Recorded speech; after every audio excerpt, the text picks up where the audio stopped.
Assalamualaikum warahmatullahi wabarakatuh. Alhamdulillah pemirsa, apa kabarnya? Semoga baik-baik saja dan selalu diberkahi oleh Allah Subhanahu wa Ta'ala. Kembali lagi bersama kami berdua, saya Teguh Wisnu dan saya Zizi Syahab, dan alhamdulillah senang banget bisa ketemu pemirsa lagi dalam acara Berita Islami Masa Kini. Dan hari ini kita ada beberapa pembahasan, Zizi, pemirsa. Jadi untuk pembahasan pertama kita adalah tentang soft lens dalam pandangan Islam. Itu gimana menurut aku pakai soft lens. Iya. Wah, ini langsung dibahas di sini kayaknya. Iya, Pak. Tapi emang aku ada minusnya, ada silindrisnya juga. Oh, itu gimana ya kalau misal untuk mempercantik diri ataupun untuk untuk kesehatan gimana ya, Zi ya? Iya, tergantung niatnya mungkin ya. Mungkin. Ngebela diri. Langsung kita lihat aja penjelasannya pemirsa. Ini dia.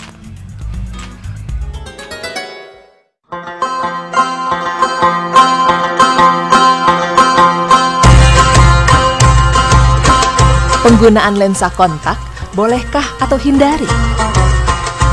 Lensa kontak kini banyak menjadi pilihan, baik untuk alasan kosmetik maupun medis. Banyak orang memutuskan memilih lensa kontak dibandingkan kacamata untuk mempertajam penglihatan yang terganggu karena mata minus atau plus. Selain lebih nyaman dibandingkan dengan kacamata, lensa kontak juga biasanya digunakan untuk menunjang penampilan, terutama lensa kontak berwarna. Dengan menggunakan atau memilih lensa kontak berwarna, memang bisa membuat penampilan seseorang jadi berbeda dan lebih istimewa. Seperti untuk acara spesial, bila ingin tampilan terlihat lebih istimewa, selain memadu padankan kosmetik dan pilihan baju, wanita biasanya juga menyelaraskan warna lensa kontaknya. Hal ini membantu seseorang untuk lebih memberi kesan pangling pada penampilannya. Untuk membahas hukum memakai kontak lens dengan tujuan perhiasan, kita perlu membahas terlebih dahulu hukum berhias itu sendiri. Dalam berhias, ada yang halal dan ada yang haram. Ada juga yang masih jadi perdebatan para ulama tentang hukumnya. Setelah itu baru kita akan mengetahui apakah pemakaian kontak lens itu termasuk yang dihalalkan atau diharamkan. Pada dasarnya, berhias itu dibolehkan, sebagaimana firman Allah Subhanahu wa Ta'ala yang artinya, apakah yang mengharamkan perhiasan dari Allah yang telah dikeluarkannya untuk hamba-hambanya? Dan siapa pulakah yang mengharamkan rezeki yang baik? Quran Surah Al-A'raf ayat 32. Juga berdasarkan sabda Rasulullah Sallallahu Alaihi Wasallam dalam hadis yang artinya berbunyi, siapa orang yang Allah berikan kepadanya suatu kenikmatan, maka sungguh Allah suka melihat berikannya itu. Hadis riwayat Ahmad. Namun, dalam kasus per kasus, berhias akan menjadi berbeda-beda hukumnya sesuai dengan 5 hukum fikih. Berhias yang wajib antara lain, berpakaian yang menutup aurat, khususnya wanita di depan laki-laki yang bukan mahramnya, dan secara umum menutup auratnya di depan orang. Berdandan juga menjadi wajib hukumnya tatkala seorang suami memerintahkan istrinya untuk berhias untuk dirinya, karena hal itu merupakan hak dari seorang suami atas istrinya. Berhias yang hukumnya sunnah menghadiri sholat Jumat atau sholat Idul Fitri dan Idul Adha. Hal itu dilakukan dengan cara mandi, menggosok gigi, memotong kuku, memakai wewangian yang harum dan baik, dan mengenakan pakaian yang terbaik. Para ulama juga menyunahkan untuk berhias pada setiap kesempatan pertemuan dan berkumpul dengan banyak orang.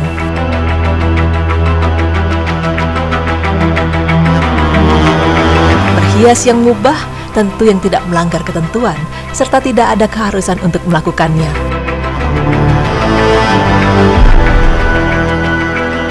Di antara contoh berhias yang hukumnya makruh misalnya, mengenakan pakaian muasfar dan muzafar bagi laki-laki. Muasfar adalah pakaian atau kain yang dicelup dengan warna merah yang ditimbulkan dari tanaman usfur, yaitu tanaman yang bijinya dibuat minyak yang sudah dikenal di kalangan orang-orang Arab, sedangkan muzafar berwarna kuning. Yang haram cukup banyak contohnya. Di antara yang bisa dijadikan contoh adalah lalu bagaimana dengan lensa kontak, termasuk ke dalam jenis berhias yang manakah lensa kontak? Syekh Muhammad Shalih Al-Munajjid Hafizahullah menjelaskan tentang halnya. Lensa kontak ada 2 jenis. Lensa untuk pengobatan, yaitu digunakan untuk mengobati mata minus, plus atau silinder, maka tidak mengapa digunakan atas petunjuk dokter yang berkompetensi. Lensa kontak berwarna untuk perhiasan atau untuk bergaya, maka hukumnya sama dengan perhiasan. Jika digunakan untuk berhias bagi suaminya, maka tidak mengapa. Jika digunakan untuk yang lain, maka hendaknya tidak menimbulkan fitnah. Dipersyaratkan juga tidak menimbulkan bahaya, misalnya iritasi dan alergi pada mata. Lensa kontak juga bisa menimbulkan unsur penipuan dan kebohongan dalam pemakaiannya. Misalnya ingin menampakkan warna mata yang indah pada laki-laki, benarnya tidak demikian. Dalam pemakaiannya, juga jangan sampai ada unsur karena Allah melarangnya. Israf atau menyanyiakan harta maksudnya adalah diperhatikan dalam penggunaan lensa kontak. Karena harganya di pasaran sekitar Rp500.000 sampai Rp1 juta untuk kualitas yang baik. Sedangkan lensa kontak membuat mata iritasi dan infeksi. Itu sama halnya dengan membuang harta tanpa manfaat yang berarti. Allah Ta'ala berfirman yang artinya, jangan kalian berlebih-lebihan, sesungguhnya Allah tidak menyukai orang yang berlebih-lebihan. Quran Surah Al-An'am ayat 141. Allah Ta'ala juga berfirman yang artinya, sesungguhnya para pemboros itu saudaranya para setan. Quran Surah Al-Isra ayat 27.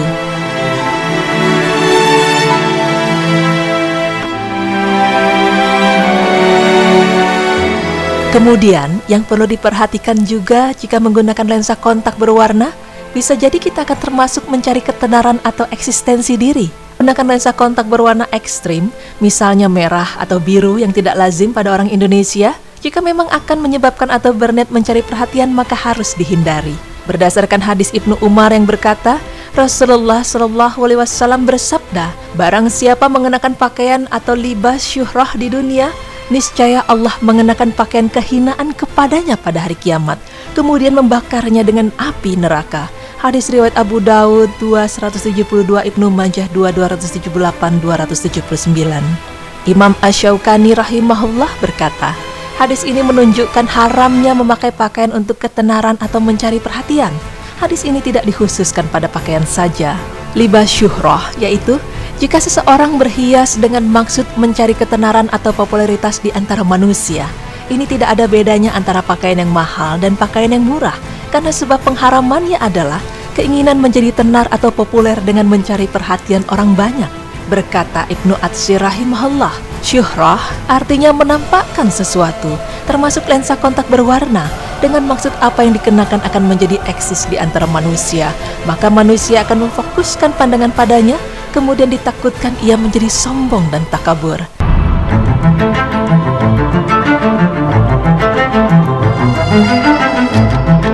Kesimpulannya, lensa kontak memakainya disamakan dengan hukum memakai rambut palsu, karena memiliki kesamaan yaitu mengandung unsur pemalsuan dan penipuan, serta mengubah ciptaan Allah yang terlarang. Jadi lebih baik dihindari penggunaannya. Sedangkan hukum lensa kontak warna-warni ini tentu berbeda dengan hukum memakai lensa kontak yang bening, yang biasanya digunakan sebagai pengganti kacamata. Hukum menggunakan lensa kontak yang bening itu tidaklah mengapa, karena mengandung unsur pengobatan medis. Wallahu a'lam bishawab.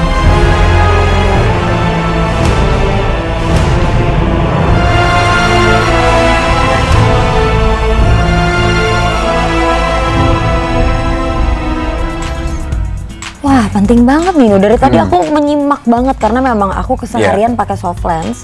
Dan kalau aku pribadi juga makanya karena minus dan juga silindris gitu. Oh, jadi memang untuk ini ya, Zi, ya, biar nggak repot ya kalau misalnya pakai kacamata ribet ya. Lebih simple kan kalau kita pakai soft lens untuk hari-hari. Jadi ternyata memang dibolehkan kalau memang betul-betul berkaitan untuk kesehatan kita dan mengikuti anjuran dari dokter. Benar banget, tapi memang tadi memang kalau dikasih tahu kalau untuk kesehatan sih memang penting, nggak apa-apa kalau pakai gitu. Tapi yang harus diperhatikan lagi adalah ketika memang kita berniat untuk berhias. Hukum berhias ini kan asalnya itu kan memang diperbolehkan gitu. Tapi untuk apa? Misalnya berhias menjadi wajib ketika suaminya meminta istrinya untuk berhias gitu. Jadi pakai soft lens ya nggak apa-apa kalau misalnya untuk suaminya. Tapi yang harus diperhatikan lagi adalah ketika kita berhias hanya untuk mencari perhatian, untuk menambah populer, menarik perhatian gitu. Karena ada tuh soft lens kadang-kadang yang memakai terus soft lens yang matanya jadi nggak kelihatan. Nah ini bahaya sekali sih ya. Betul. Jadi dan ini memang tidak dilarang, tidak dianjurkan di dalam agama Islam. Iya, natural itu lebih cantik, natural itu lebih baik. Benar.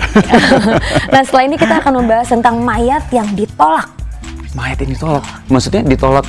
Nah aku kurang tahu tuh apakah ditolak dikebumikan, apakah ditolak disolatkan. Oke, tapi kita bahas? Bahasnya nanti, jangan kemana-mana, tetap di Begini.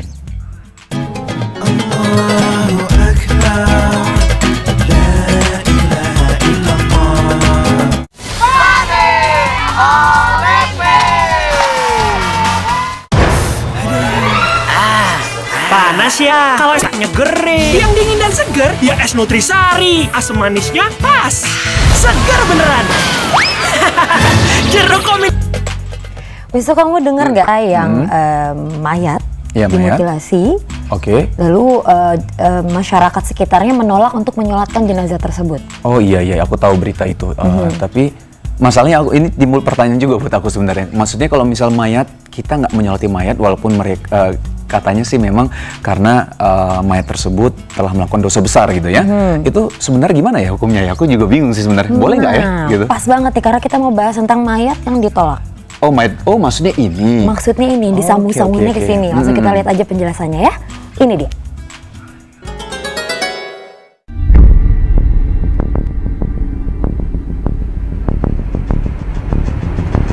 Bolehkah kita tidak menyolati jenazah pelaku dosa besar?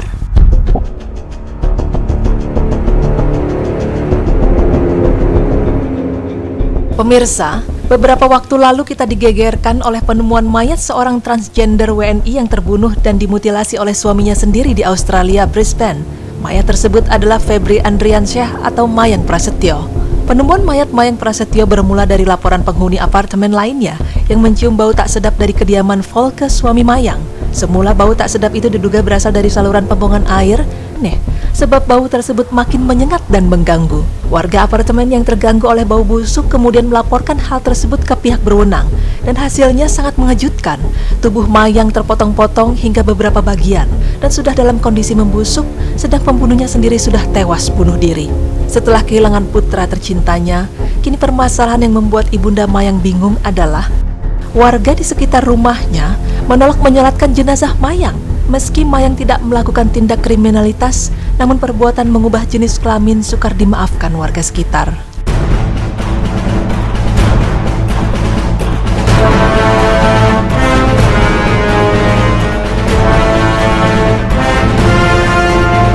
Seperti yang kita ketahui, bahwa Islam melaknat orang yang melakukan transgender. Bagaimana tidak? Allah sudah menetapkan jenis kelamin bagi kita, namun kita mengubahnya. Itu berarti kita mengubah nikmat Allah, kita mengubah kodrat yang sudah Allah tetapkan untuk kita. Lalu pemirsa, bagaimanakah hal tersebut dipandang menurut Islam? Apakah benar jenazah pelaku dosa besar tidak mengapa jika tidak disolati? Berikut penjelasannya. Sebelum membahas lebih lanjut, ada baiknya kita ketahui terlebih dahulu keutamaan sholat jenazah bagi yang melakukannya. Melaksanakan sholat jenazah ternyata memiliki banyak pahala bagi yang mengerjakannya. Tidak hanya menyenangkan hati keluarga yang ditinggalkannya, tapi yang menyolati pun juga akan mendapatkan pahalanya. Pahala pertama bagi orang yang mensolatkan jenazah yaitu akan mendapatkan pahala sebesar 1-2 kiroh. Dari Abu Hurairah, Rasulullah SAW bersabda, barang siapa yang menyaksikan jenazah sampai ia menyolatkannya, maka baginya 1 kiroh. Lalu barang siapa yang menyaksikan jenazah hingga dimakamkan, maka baginya 2 kiroh. Hadis riwayat Bukhari 1325 dan Muslim 945. Maksud dari 1 atau 2 kiroh itu, Rasul mengumpamakannya seperti Gunung Uhud. Gunung Uhud adalah gunung yang terbesar di Madinah dan letaknya sekitar 4 km sebelah timur laut kota Madinah. Pahala yang kedua yaitu Allah Subhanahu wa Ta'ala akan memperkenankan doa untuk orang yang menyolatinya. Raib yang berdasarkan hadis riwayat Muslim yaitu ada seorang anak dari Abdullah bin Abbas yang meninggal dunia. Lalu ketika hendak melaksanakan sholat jenazah, Ibnu Abbas bertanya kepada Quraib mengenai ada berapa banyak manusia yang akan menyolati jenazah anaknya. Tidak lama Quraib pun keluar dan melihat orang-orang tersebut. Ternyata ada sekitar 40 orang yang datang untuk melaksanakan sholat jenazah. Kemudian Ibnu Abbas pun langsung mengeluarkan jenazah anaknya, karena beliau pernah mendengar Rasulullah SAW bersabda bahwa jika ada 40 orang yang tidak syirik dan bersedia untuk melakukan sholat jenazah, maka Allah Subhanahu wa Ta'ala akan memperkenankan syafaat atau doa dari mereka untuk masing-masing yang sholat. Subhanallah.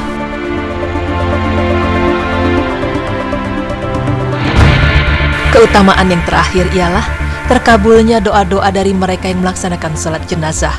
Tidak seorang muslim mati lalu disolatkan oleh 3 saf kaum muslimin, melainkan doa mereka akan dikabulkan.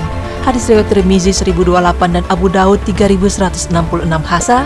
Jika orang-orang menyalahgunakan sholat jenazah dan mengharapkan keuntungan duniawi, maka semua keutamaan-keutamaan ini akan hilang. Orang yang sudah meninggal tapi semasa hidupnya bukanlah orang yang melakukan perintah agama dan justru melakukan dosa besar seperti mengubah jenis kelamin, memang menimbulkan persoalan bagi masyarakat sekitarnya. Tapi alangkah baiknya jika kita sebagai orang beriman mengesampingkan masa lalunya dan berbuat baiklah untuk mengurus jenazah tersebut. Rasulullah SAW bersabda, "Percepatlah pengurusan jenazah, karena jika jenazah itu baik, maka sudah sepantasnya kalian mempercepatnya menuju kebaikan. Dan kalau tidak demikian atau tidak baik, maka adalah keburukan yang kalian letakkan dari leher-leher kalian atau melepaskan dari tanggungan kalian." Sahih Muslim 1568. Berdasarkan hadis tadi, tampaknya tidak ada alasan apapun untuk menolak mengurus pemakaman jenazah. Jika orang yang berperilaku buruk itu dianggap hina, maka masyarakat harus segera mengurus penguburan jenazah. Hal ini dilakukan agar beban dari kehinaan itu terlepas dari mereka.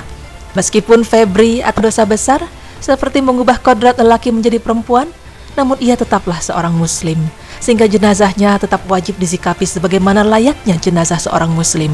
Dia wajib dimandikan, dikafani, disolati, dan dimakamkan di pemakaman kaum muslimin. Hanya saja, ada satu yang membedakan. Dianjurkan bagi pemuka agama dan masyarakat seperti ulama setempat atau pemerintah desa setempat agar tidak turut mensolati jenazah ini secara terang-terangan sebagai hukuman sosial dan pelajaran berharga bagi masyarakat. Di antara dalil yang menunjukkan hal ini adalah dari Jabir bin Samurah radhiyallahu anhu. Beliau menceritakan, pernah dihadapkan kepada Nabi Muhammad SAW seorang jenazah korban bunuh diri dan beliau tidak bersedia mensolatinya. Hadis riwayat Muslim 978.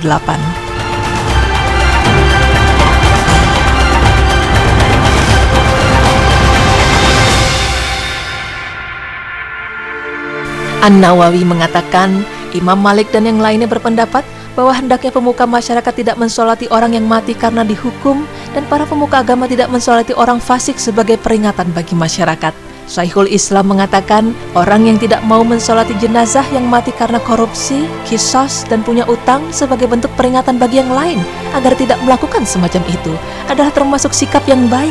Dan andaikan dia tidak mau mensolati secara terang-terangan, namun tetap mendoakan secara diam-diam, sehingga bisa menggabungkan dua sikap paling maslahat, tentu itu pilihan terbaik daripada meninggalkan salah satu.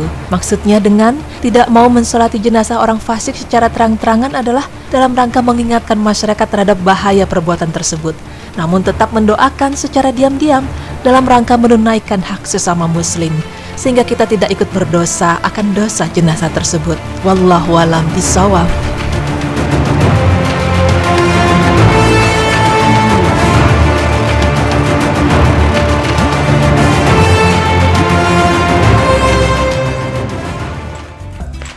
Yang harus diperhatikan adalah yang pertama adalah soal transgender. Jadi memang Islam sangat melaknat yang namanya transgender ya, dan memang ini sudah melanggar kodratnya gitu. Kalau menjadi seorang laki-laki haruslah menjadi seorang laki-laki, kalau perempuan ya perempuan gitu. Betul. Dan soal kalau misal masalah tadi tidak disolatkan, tadi kalau tidak salah di berita Islam yang masa kini dijelaskan bahwa memang kita harus mensolatkan gitu. Tapi untuk para ulama itu memang tidak perlu atau tidak dianjurkan untuk menyolatkan ya, karena ini sebagai hukuman sosial buat mereka, karena mereka telah melakukan dosa yang sangat besar sekali. Dan tadi juga dijelaskan kalaupun jenazah ini telah melakukan hal-hal yang buruk selama hidupnya, justru kita sebagai sesama muslim harus mempercepat penguburannya supaya juga gitu, dan kita juga tidak ikut-ikutan kena keburukan gitu. Benar sekali, memang kalau misal soal untuk mempercepat itu juga salah satu hal yang memang harus diperhatikan ketika sudah ada yang meninggal, sholatkan segera dan dikuburkan segera juga ya gitu. Dan salah satu hak seorang muslim adalah ketika sudah meninggal diantar sampai ke liang lahat.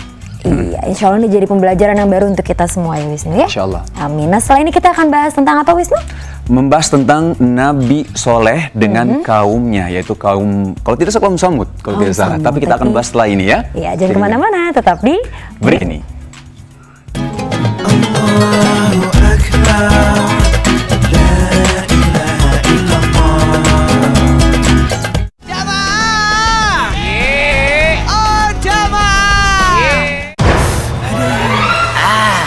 Panas ya, kalau es batu cuma dinginin.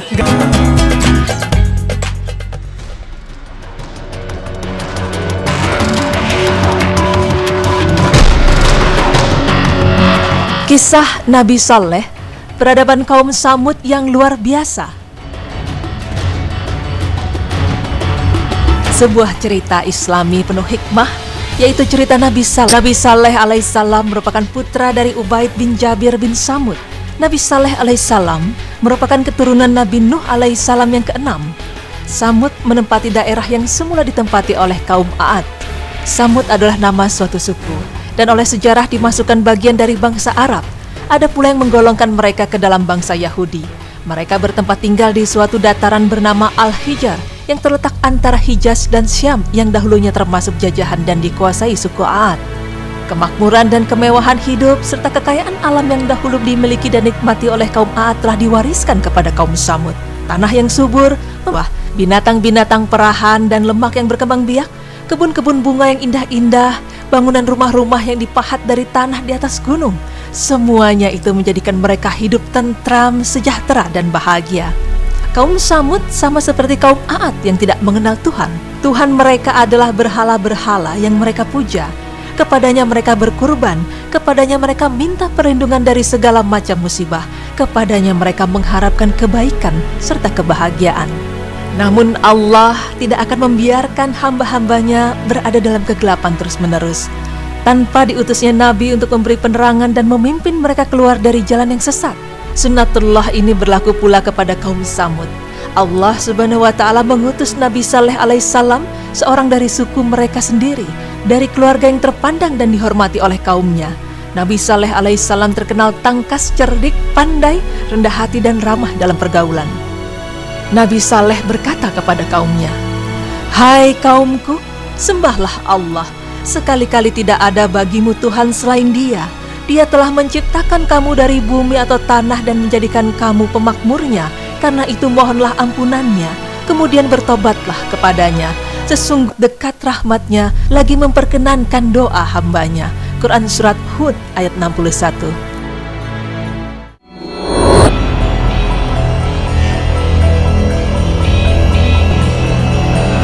Kaum Samud berkata, "Hai Saleh, sesungguhnya kamu sebelum ini adalah seorang di antara kami yang kami harapkan. Apakah kamu melarang kami untuk menyembah apa yang disembah oleh bapak-bapak kami?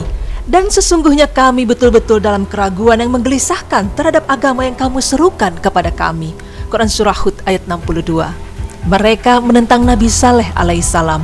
Untuk membuktikan kebenaran kenabiannya, kaum Samud meminta suatu bukti mukjizat dalam luar biasa yang berada di luar kekuasaan manusia. Nabi Saleh alaihissalam sadar bahwa tantangan kaumnya yang menuntut bukti berupa mukjizat itu bertujuan untuk menghilangkan pengaruhnya dan mengikis habis kewibawaannya di mata pengikutnya. Nabi Saleh menerima tantangan mereka dengan satu syarat. Bila ia berhasil mendatangkan mukjizat, mereka akan meninggalkan agama dan persembahan mereka dan akan mengikuti Allahu Akbar. Nabi Saleh menerima tantangan mereka dengan satu syarat. Bila ia berhasil mendatangkan mukjizat, mereka akan meninggalkan agama dan persembahan mereka dan akan mengikuti Nabi Saleh alaihissalam dan beriman kepada Allah Subhanahu wa Ta'ala.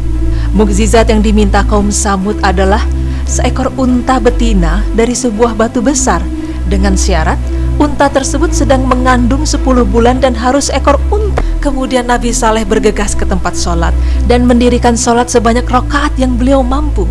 Beliau berdoa kepada Allah Ta'ala agar mengabulkan dan mewujudkan permintaan kaumnya. Maka Allah Ta'ala pun memerintahkan batu itu untuk terbelah dan mengeluarkan seekor unta betina besar yang sedang mengandung 10 bulan. Saleh menjawab, "Ini seekor unta betina. Ia mempunyai giliran untuk mendapatkan air, dan kamu mempunyai giliran pula untuk mendapatkan air di hari yang tertentu. Dan janganlah kamu sentuh unta betina itu dengan sesuatu kejahatan yang menyebabkan kamu akan ditimpa oleh azab hari yang besar." Quran Surah Asy-Syu'ara ayat 155 hingga 105. Kemudian berkeliaranlah unta-unta kaum Samud di ladang-ladang. Unta-unta tersebut memakan rumput sesuka hatinya tanpa mendapat gangguan. Pada saat giliran unta Nabi Saleh alaihissalam itu datang, tiada seekor binatang lain berani menghampirinya. Hal ini menimbulkan rasa tidak senang para pemilik unta, karena makin harinya mereka makin merasa bahwa dengan adanya unta Nabi Saleh alaihissalam itu merupakan gangguan. Kemungkaran kaum Samud tak berhenti sampai di situ. Mereka melakukan persekongkolan untuk mengatur rancangan pembunuhan unta Nabi Saleh alaihissalam. Maka bersembunyilah kumpulan itu di suatu tempat, di mana biasanya dilalui oleh unta Nabi Saleh alaihissalam dalam perjalanannya ke tempat ia minum. Begitu unta yang tidak berdosa itu berjalan, segeralah Musyadah menikam betis unta tersebut, kemudian disusul oleh tusukan di perut unta oleh pedagang milik Gudar. Dengan perasaan bangga, pergilah para pembunuh unta itu ke ibu kota untuk menyampaikan berita kematian unta Nabi Saleh alaihissalam. Tentu saja mereka mendapat sambutan sorak-sorai dan teriakan gembira dari pihak musyrikin. Mereka berkata kepada Nabi Saleh alaihissalam, "Wahai Saleh, untamu telah mati dibunuh. Cobalah datangkan apa yang engkau katakan dulu akan ancamanmu. Bila unta itu diganggu, akan ada azab yang menimpa kami." Nabi Saleh alaihissalam menjawab, "Aku telah peringatkan kamu bahwa Allah akan menurunkan azabnya atas kamu jika kamu mengganggu unta itu. Maka dengan terbunuhnya unta itu, tunggulah engkau akan tibanya masa azab yang Allah telah janjikan, yang telah aku sampaikan kepada kamu. Kamu telah menentang Allah dan terimalah kelak akibat tentanganmu kepadanya. Janji Allah tidak akan meleset.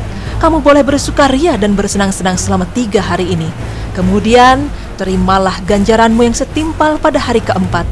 Demikianlah kehendak Allah dan takdirnya yang tidak dapat ditunda dan dihalangi."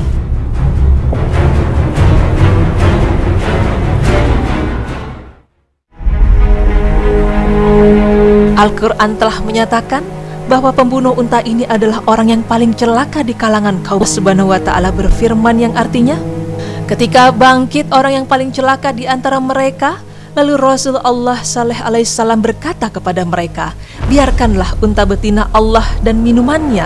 Lalu mereka mendustakannya dan menyembelihnya. Quran Surah Asy-Syam ayat 12 hingga 14. Kaum Samud menunggu 3 hari setelah peringatan Nabi Saleh dimulai hari Kamis. Pada pagi hari Ahadnya, mereka bersiap-siap dan duduk menunggu apa yang akan terjadi itu. Ketika matahari terbit, datanglah suara kerangit dan didatangkan gempa terhadap mereka, sehingga mayat-mayat bergelimpangan di tempat karena tak bisa melarikan diri. Allah berfirman yang artinya, "Maka mereka dibinasakan oleh suara keras yang mengguntur di waktu pagi." Quran Surah Al-Hijr ayat 83. Dalam ayat yang lain disebutkan artinya yang berbunyi, "Maka mereka disambar petir, azab yang menghinakan lantaran apa yang telah mereka kerjakan." Quran Surah Fussilat ayat 17. Dan firmannya yang berarti, "Karena itu mereka ditimpa gempa, maka jadilah mereka mayat-mayat yang bergelimpangan di tempat tinggal mereka." Quran Surah Al-A'raf ayat 78. Pelajaran yang dapat kita ambil dari cerita Nabi Saleh adalah dosa dan perbuatan mungkar yang dilakukan oleh sekelompok kecil masyarakat dapat berakibat negatif yang membinasakan masyarakat itu seluruhnya. Dalam cerita Nabi Saleh ini, lihatlah bahwa kaum Samud menjadi binasa, hancur dan bahkan tersapu bersih dari atas bumi karena dosa dan pelanggaran perintah Allah yang dilakukan oleh beberapa segelintir orang yang membunuh unta Nabi Saleh alaihissalam. Disinilah letak hikmah perintah Allah. Jika kita bersikap pasif dan acuh tak acuh terhadap maksiat dan kemungkaran yang berlaku di depan mata, hal ini bisa diartikan bahwa kita setuju dengan membiarkan perbuatan mungkar itu terjadi.